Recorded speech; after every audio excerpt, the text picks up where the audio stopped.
Hello बच्चों, फिर से स्वागत है आप लोग का हमारे यूट्यूब चैनल प्रिपरेशन मंत्रा पे। पिछले क्लास में हम लोग देखे थे कि कैसे पहचानेंगे कि कौन सा कंपाउंड एरोमेटिक है,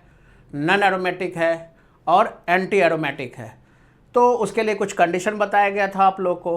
तो आज हम लोग कुछ क्वेश्चंस के थ्रू, प्रॉब्लम्स के थ्रू हम लोग जानने का कोशिश करेंगे कि कैसे पहचानेंगे कि कौन सा कंपाउंड एरोमेटिक है, नॉन एरोमेटिक है और एंटी एरोमेटिक है। तो हम लोग को सिलेक्ट करना है, select which of the given compound are aromatic, non aromatic and aromatic. मतलब कि हम लोग को सिलेक्ट करना है कि दिया हुआ में से कौन सा कंपाउंड जो है वो एरोमेटिक होगा, कौन सा कंपाउंड नॉन एरोमेटिक होगा और कौन सा कंपाउंड जो होगा वो एंटी एरोमेटिक होगा। ठीक है, तो इसमें आप लोग को बताए थे एरोमेटिक होने के लिए क्या क्या कंडीशन था। तो एरोमेटिक होने के लिए रिंग होना चाहिए, पहला स्टेप। दूसरा, कोप्लेनर होना चाहिए, यानी हाइब्रिडाइजेशन sp2 चलेगा, sp चलेगा। कार्बन पे 3 तरह का हाइब्रिडाइजेशन होता है, sp3, sp2, sp। तो sp3 टेट्राहेड्रल नहीं होना चाहिए, sp2 और sp होना चाहिए। उसके बाद डीलोकलाइज पाई इलेक्ट्रॉन्स होना चाहिए, और डीलोकलाइज पाई इलेक्ट्रॉन्स जब हो जाएगा तो फिर क्या करना, हक्कस रूल लगा देना है, 4 से डिवाइड कर देना है। अगर 4 से पूरी तरह से डिवाइड हो जाएगा तो एंटी एरोमेटिक हो जाएगा, और अगर 4 से डिवाइड करने पर रिमाइंडर 2 होगा तो वो एरोमेटिक हो जाएगा। और अगर वो नन कोप्लेनर हो गया, एक भी कार्बन एटम अगर sp3 हाइब्रिडाइज वाला आ गया तो समझ लेना कि वो नन कोप्लेनर हो गया, और नन कोप्लेनर जो होता है वो आप लोग का हो जाएगा नॉन एरोमेटिक। ठीक है, तो आइए, जैसे अगर मान लो कि हम पहला सवाल आप लोग को दें, ठीक है, हम कहें कि आपको पहचानना है कि ये कंपाउंड जो है वो एरोमेटिक है, नॉन एरोमेटिक है कि एंटी एरोमेटिक है। तो सबसे पहले हम लोग देख रहे हैं कि रिंग है, इसमें रिंग के अलावा हाइब्रिडाइजेशन की अगर हम लोग बात करें तो इस कार्बन पे कौन सा हाइब्रिडाइजेशन है, sp2। इस कार्बन पे भी कौन सा है, sp2। और ये जो कार्बन एटम है, ठीक है, तो इस कार्बन के पास आप लोग का डबल बॉन्ड नहीं है, लेकिन इस पे प्लस चार्ज है। तो प्लस चार्ज का मतलब क्या हुआ कि कार्बन ऑलरेडी 4 बॉन्ड बनाता है, यानी 4 वैलेंस इलेक्ट्रॉन होने के कारण। और प्लस चार्ज का मतलब हो गया क्या कि उसने एक वैलेंस इलेक्ट्रॉन लूज कर दिया, अब उसके पास मात्र 3 इलेक्ट्रॉन बचा है, 3 वैलेंस इलेक्ट्रॉन बचा है। तो 3 बॉन्ड बचा हुआ तो 3 ही बॉन्ड बनाएगा, यानी 3 इलेक्ट्रॉन बचा है तो 3 बॉन्ड बनाएगा, और 3 बॉन्ड यानी 3 सिग्मा बॉन्ड बनाएगा। तो इस कारण से यहाँ पे हाइब्रिडाइजेशन जो है वो sp2 होगा। तो क्या देखें, रिंग है ही आप लोग का, रिंग के साथ साथ आप लोग का हाइब्रिडाइजेशन एक भी कार्बन पे sp3 नहीं आ रहा है, sp2 है, तो इसका मतलब रिंग है, कोप्लेनर हो गया। तो इसका मतलब ये तो तय है कि ये नॉन एरोमेटिक तो होने वाला नहीं है। अब या तो ये एरोमेटिक होगा या फिर एंटी एरोमेटिक होगा। तो ऐसे केस में हम लोग क्या देख रहे हैं, अब अगला हम लोग स्टेप देखेंगे। यानी रिंग है, चलो भाई पास हो गया। कोप्लेनर है, हाँ भाई पास हो गया। अब डीलोकलाइज पाई इलेक्ट्रॉन हम लोग देख लेते हैं। तो इसमें डीलोकलाइज पाई इलेक्ट्रॉन कितना है आप लोग का, नंबर ऑफ डीलोकलाइज्ड, है ना, number of delocalized pi electrons कितना है आप लोग का, number of delocalized pi electron. तो जाहिर बात है कि यहाँ एक ही पाई बॉन्ड है, और ये लोकलाइज है कि डीलोकलाइज। तो देख रहे हैं, ये भी ध्यान रखना है, सिर्फ पाई बॉन्ड नहीं गिनना है, हम लोग को ये देखना है कि ये पाई बॉन्ड में जो पाई इलेक्ट्रॉन्स है वो लोकलाइज है कि डीलोकलाइज है। तो डीलोकलाइज कब होगा, जब वो कंजुगेशन में होगा, या तो वो पाई बॉन्ड किसी दूसरे पाई बॉन्ड के कंजुगेशन में हो, प्लस के कंजुगेशन में हो, माइनस के कंजुगेशन में हो, या लॉन पेयर के कंजुगेशन में हो, तो उस पाई बॉन्ड को या उस पाई इलेक्ट्रॉन्स को हम लोग डीलोकलाइज में हम लोग काउंट करते हैं। तो यहां पे देख रहे हैं कि ये जो डबल बॉन्ड है यानी पाई बॉन्ड है, ये कंजुगेशन में डबल बॉन्ड, सिंगल बॉन्ड, फिर प्लस चार्ज, यानी ये आप लोग का कंजुगेशन में, और कंजुगेशन में है तो डीलोकलाइज है आप लोग का ये पाई बॉन्ड। और ये पाई बॉन्ड डीलोकलाइज है तो एक ही पाई बॉन्ड है, और उस पाई बॉन्ड में 2 इलेक्ट्रॉन है, तो डीलोकलाइज पाई इलेक्ट्रॉन की संख्या कितना हो गया, 2।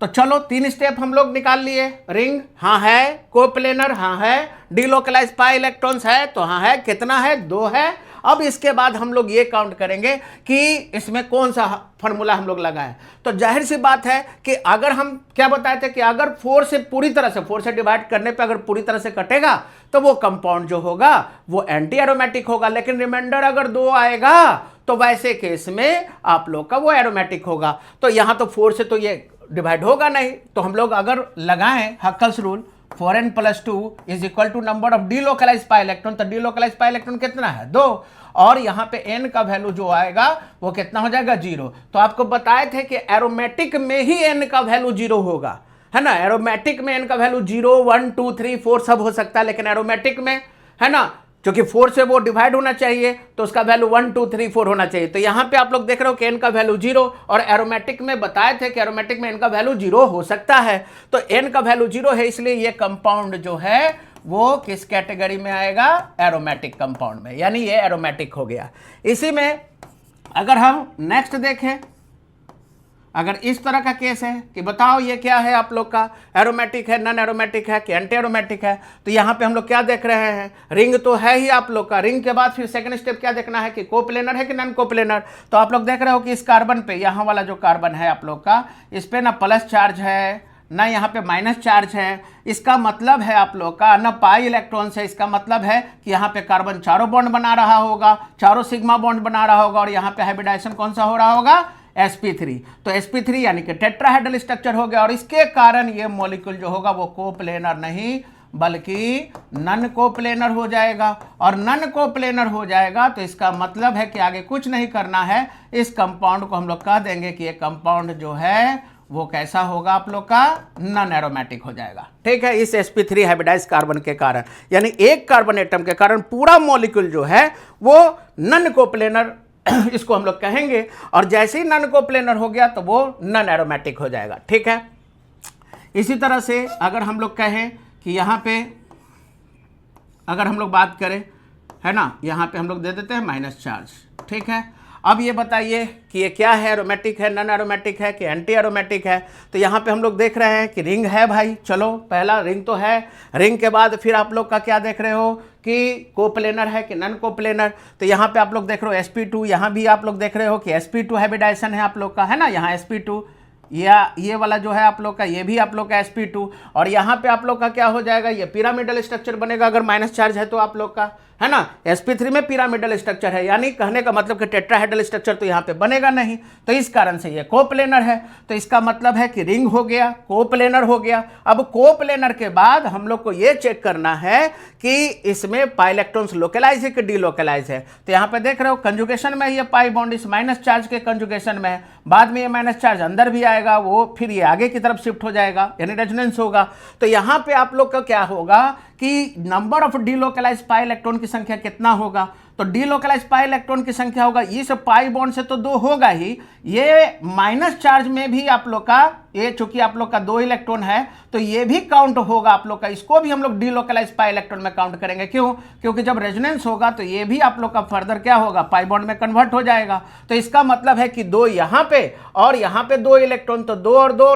टोटल डीलोकलाइज पाई इलेक्ट्रॉन कितना हो गया, 4। तो 4 डीलोकलाइज पाई इलेक्ट्रॉन हो गया। तो यहां पे आप लोग देख रहे हो कि कौन सा हक्कर रूल लगाएंगे, आपको बताए थे कि डीलोकलाइज पाई इलेक्ट्रॉन देख लेना है कि वो 4 से पूरी तरह से कट रहा है क्या, तो हाँ 4 है ना, 4 से पूरी तरह से डिविजिबल है। इसका मतलब है कि 4 से पूरी तरह से डिविजिबल होने के कारण, है ना, रिमाइंडर तो 2 आएगा नहीं। वहां पे हम लोग कौन सा, यहाँ पे हम लोग 4n+2 बराबर number of delocalized pi electron नहीं लगाएंगे, 4n बराबर number of delocalized pi electron लगाएंगे। तो वहां पे यह ध्यान रखना कि अगर डीलोकलाइज पाई इलेक्ट्रॉन की संख्या 4, 8, है ना, यानी 12, 16 इस तरह से आए, तो ऐसे केस में आप लोग समझ लेना कि वो 4 से पूरी तरह से कट जाएगा। 4 के टेबल में आप लोग का 4 आएगा, 8 आएगा, है ना, 12 आएगा, 16 आएगा। तो कहने का मतलब कि ऐसे कंपाउंड जो 4 से पूरी तरह से डिविजिबल होगा, वो कंपाउंड जो होगा वो एंटी एरोमेटिक के कैटेगरी में आएगा। तो यहाँ पे डीलोकलाइज पाई इलेक्ट्रॉन कितना हो गया, 2 और 2 4, तो 4 है, तो इसका मतलब है कि 4 से ये कट जाएगा, और ऐसे कंपाउंड जो होंगे वो आप लोग के होंगे एंटी एरोमेटिक। ठीक है, इसी तरह से आगे हम लोग बढ़े और सवाल हम लोग देखें। यहां पे अगर हम लोग कहें कि ये वाला कंपाउंड क्या होगा, ये क्या होगा, एरोमेटिक होगा, नॉन एरोमेटिक होगा कि एंटी एरोमेटिक होगा, तो यहां पे हम लोग साफ तौर पे देख रहे हैं कि यहां पे भी आप लोग का रिंग है, कोप्लेनर है, हाँ भाई प्लस है, sp2 यहाँ भी आप लोग का sp2 चलो भाई रिंग है, कोप्लेनर है, डीलोकलाइज पाई इलेक्ट्रॉन कितना है, तो प्लस चार्ज में तो इलेक्ट्रॉन होता नहीं है, तो इलेक्ट्रॉन डिफिशियंसी दिखा रहा है, तो यहाँ पे तो कोई इलेक्ट्रॉन है नहीं। तो इसका मतलब क्या हुआ आप लोग का कि सिर्फ ये वाला पाई बॉन्ड को काउंट करेंगे, और ये डीलोकलाइज है कि नॉन डिलोकलाइज तो हम लोग देख रहे हैं कंजुगेशन में है, डबल सिंगल प्लस चार्ज या डबल सिंगल प्लस चार्ज, तो कंजुगेशन में है तो इसका मतलब ये डिलोकलाइज है। पाई इलेक्ट्रॉन कितना हो गया 2, और जब भी पाई इलेक्ट्रॉन 2 हो जाएगा तो उस केस में आप लोग का मतलब हकल्स रूल लगाएंगे, कौन वाला, 4n + 2 is equal to number of delocalized pi electron, और वहां पे आप लोग का जो n का वैल्यू आएगा आप लोग का, वो n का वैल्यू जो होगा वो आप लोग का कितना हो जाएगा, 0 हो जाएगा। और n का वैल्यू अगर 0 होगा तो आप लोग समझ रहे हो कि ये कंपाउंड जो है वो हो जाएगा आप लोग का क्या, एरोमेटिक, है ना। यहाँ पे हम लोग कौन सा, यहाँ पे तो आप लोग देख रहे हो कि 4 से तो पूरी तरह से कटेगा नहीं, तो फिर भी लेकिन यहाँ पे तो 2 है, तो आप लोग जानते हो कि एरोमेटिक में ही n का वैल्यू जो है वो 0 आएगा, ठीक है। तो n का वैल्यू 0 होगा सिर्फ आप लोग का एरोमेटिक कंपाउंड के लिए, और वो कब होगा, जब हम लोग फॉर्मूला लगाएंगे 4n + 2 is equal to number of delocalized pi electron. तो यहाँ पे अगर हम लोग लगाएं कि 4n + 2 और number of delocalized pi electron कितना है 2, तो n का वैल्यू कितना आ जाएगा 0, और इस कारण से ये कंपाउंड एरोमेटिक हो जाएगा, ठीक है। इसी तरह से अगर हम लोग बात करें इस केस में ये एरोमेटिक है कि नॉन एरोमेटिक है कि एंटी एरोमेटिक, तो आप लोग साफ तौर पे यहाँ पे देख रहे हो कि यहाँ पे आप लोग का कितना है, ये रिंग है ना, और साथ ही साथ sp2 sp2 sp2 sp2 सब पे जितने भी कार्बन है सब पे sp2 हाइब्रिडाइजेशन है, और साथ ही साथ आप लोग यानी रिंग है, कोप्लेनर है। डिलोकलाइज पाई इलेक्ट्रॉन कितना है, तो पहले देख लें कि कंजुगेशन में है, हाँ पाई सिंगल बॉन्ड डबल बॉन्ड या डबल सिंगल डबल, तो कंजुगेशन में है तो इसका मतलब ये दोनों पाई इलेक्ट्रॉन लोकलाइज नहीं बल्कि डिलोकलाइज है, और डिलोकलाइज है तो 2 और 2 कितना हो गया आप लोग का 4, तो ऐसे केस में 4 से पूरी तरह से कट जाएगा, ये कंपाउंड जो होगा आप लोग का वो हो जाएगा एंटी एरोमेटिक, ठीक है। इसी तरह से अगर हम लोग बात करें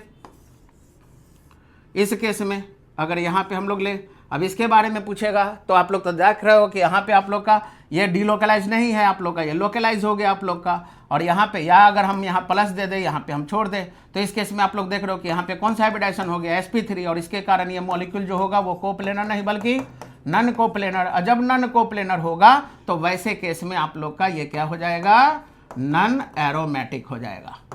ठीक है। इसी तरह से बच्चों अगर और हम लोग देखें, अगर हम कहें कि इस केस में बताओ, ये बताओ, तो यहाँ पे हम लोग क्या देख रहे हैं इस केस में हम लोग देख रहे हैं कि हाँ रिंग है, कोप्लेनर है, हाँ sp2 sp2 sp2 sp2 pyramidal, ठीक है, यानी कि रिंग है, कोप्लेनर है आप लोग का, तो रिंग भी है, कोप्लेनर भी है आप लोग का। अब डिलोकलाइज पाई इलेक्ट्रॉन कितना हो गया, तो हम लोग देख रहे हैं कंजुगेशन में है कि नहीं, डबल सिंगल माइनस, इधर भी डबल सिंगल माइनस, यानी डबल सिंगल माइनस, यानी कंजुगेशन में है, तो कंजुगेशन में है तो डिलोकलाइज पाई इलेक्ट्रॉन कितना हो गया, तो इस पाई बॉन्ड में 2 इलेक्ट्रॉन, इस पाई बॉन्ड में 2 इलेक्ट्रॉन, तो 2 और 2 4, और माइनस है तो इसका भी इलेक्ट्रॉन काउंट करते हैं क्योंकि ये भी बाद में पाई बॉन्ड बनाएगा, तो 2 2 4 और 2 6, तो इसका मतलब कि डिलोकलाइज पाई इलेक्ट्रॉन की संख्या कितना आ रहा है 6, तो 6 आ रहा है तो 4 से डिवाइड करेंगे, बताए थे आप लोगों को सिंपली 4 से डिवाइड करना, अगर पूरा तरह से कट गया तो वो आप लोग का एंटी एरोमेटिक, और अगर रिमाइंडर 2 आ गया तो वो फिर एरोमेटिक, तो जाहिर बात है कि 6 आ रहा है, 4 से डिवाइड करेंगे तो रिमाइंडर कितना आएगा 2, है ना, तो 2 आएगा, इसका मतलब है कि ये कंपाउंड हो गया आप लोग का एरोमेटिक, ठीक है। तो यहां पे हम लोग इस तरह से पता कर सकते हैं, और कुछ सवालों को देखते हैं हम लोग, ठीक है। इसी तरह से अगर हम लोग बात करें, ये बताइए एरोमेटिक है, नॉन एरोमेटिक है कि एंटी एरोमेटिक है, तो यहाँ पे इस तरह का सवाल में यहाँ पे देख रहे हो कि इस कार्बन पे ना प्लस चार्ज है, ना माइनस चार्ज है, ना पाई बॉन्ड है, तो इसका मतलब ये कार्बन चारों बॉन्ड बना रहा है, तो sp3 है तो टेट्राहेड्रल है, मतलब sp3 में ये टेट्राहेड्रल स्ट्रक्चर है, चारों बॉन्ड बना रहा है, तो और वैसे केस में आप लोग का इसके कारण ये पूरा का पूरा मॉलिक्यूल कोप्लेनर नहीं बल्कि क्या हो जाएगा, नॉन कोप्लेनर हो जाएगा, और नॉन कोप्लेनर हो जाएगा तो ये जो है वो हो जाएगा आप लोग का नॉन एरोमेटिक, है ना, ये नॉन एरोमेटिक हो जाएगा। इसी तरह से अगर हम लोग बात करें हेट्रोएटॉमिक सिस्टम में, अगर हम लोग देख लें, यहाँ बताइए ये क्या होगा, है ना, ये क्या होगा, एरोमेटिक है, नॉन एरोमेटिक है कि एंटी एरोमेटिक है, तो रिंग है, कोप्लेनर है आप लोग का, है ना, sp2 और यहाँ भी ऑक्सीजन देख लो बैंड स्ट्रक्चर बना रहा है, तो इसका मतलब है कि टेट्राहेड्रल स्ट्रक्चर नहीं है किसी के पास, तो ऐसे केस में क्या होगा, रिंग है, कोप्लेनर है, अब डिलोकलाइज पाई इलेक्ट्रॉन है कि नहीं, तो यहाँ पे देख रहे हैं कि हाँ भाई कंजुगेशन में है ना, डबल सिंगल लोन पेयर, है ना, सिंगल डबल, ये सब कंजुगेशन में है। अब कंजुगेशन में है तो डिलोकलाइज पाई इलेक्ट्रॉन कितना है, इसमें कितना होगा आप लोग का डिलोकलाइज पाई इलेक्ट्रॉन, तो डिलोकलाइज पाई इलेक्ट्रॉन कितना है, तो ये तो पाई बॉन्ड 2 इलेक्ट्रॉन यहाँ हो गया, 2 इलेक्ट्रॉन यहाँ हो गया, अब ये ऑक्सीजन के पास 2 लोन पेयर है, तो ऑक्सीजन के पास 2 लोन पेयर है, लेकिन आप लोग को पता है कि रेजोनेंस में सिर्फ एक ही लोन पेयर पार्टिसिपेट करेगा। अगर किसी एटम के पास एक से ज्यादा लोन पेयर है तो जब डीलोकलाइजेशन में जब इन्वॉल्व होगा तो सिर्फ एक लोन पेयर इन्वॉल्व होगा, है ना, बाकी लोन पेयर में इन्वॉल्व नहीं होगा। तो इसका मतलब बाकी लोन पेयर जो है वो डीलोकलाइजेशन में इन्वॉल्व नहीं होगा। तो इसका मतलब है कि 2, 2, 4 और यहां पे 2 लोन पेयर है तो दोनों नहीं काउंट करना है, सिर्फ दोनों में से कोई एक लोन पेयर अगर हम लोग इन्वॉल्व कर ले, मान लो इसको इन्वॉल्व कर ले, तो ऐसे केस में क्या हो जाएगा आप लोग का, ऐसे केस में आप लोग का 2, 2, 4, 2, 6 यानी 2 है लोन पेयर तो एक ही काउंट करना है, एक ही लोन पेयर को लेना है। तो यहां पे 2, 2, 4, 2, 6 यानी डीलोकलाइज पाई इलेक्ट्रॉन की संख्या 6 है। 4 से डिवाइड करेंगे, रिमाइंडर हमारा कितना आएगा 2, यानी ये कंपाउंड जो होगा वो एरोमेटिक हो जाएगा। ठीक है, इसी तरह से अगर हम लोग बात करें इसमें, बताइए क्या होगा आप लोग का। तो यहां भी रिंग है, कोप्लेनर है आप लोग का, डीलोकलाइज पाई इलेक्ट्रॉन कितना होगा बच्चा। तो यहां पे जैसे कि ऊपर वाला केस में हम लोग देखे थे कि 2 लोन पेयर है तो इसमें से एक काउंट किए थे, इसके पास तो एक ही लोन पेयर है, तो ये भी आप लोग का डीलोकलाइज है तो इसको भी हम लोग काउंट करेंगे क्योंकि ये भी रेजोनेंस में इन्वॉल्व होगा आप लोग का। ठीक है, तो ऐसे केस में कितना हो जाएगा आप लोग का 2, 2, 4, 2, 6, तो इसके पास डीलोकलाइज पाई इलेक्ट्रॉन 6 है, 4 से डिवाइड करने पर रिमाइंडर कितना आएगा 2, यानी ये भी कंपाउंड जो होगा वो क्या हो जाएगा, एरोमेटिक। समझ में आ रहा होगा बच्चों लोग। अगर किसी तरह का कोई भी प्रॉब्लम हो तो आप निश्चित रूप से कमेंट कर सकते हैं, पूछ सकते हैं। लाइव क्लासेस के दौरान जब हम लोग फिर से इस चीज़ को शुरू करेंगे तो वहाँ पे पूछ भी सकते हैं, या कमेंट में आप अपने जो फीडबैक है वो हमको ज़रूर दीजिएगा। तो इसी तरह के वीडियो को देखने के लिए चैनल को लाइक कीजिए, शेयर कीजिए, सब्सक्राइब कीजिए।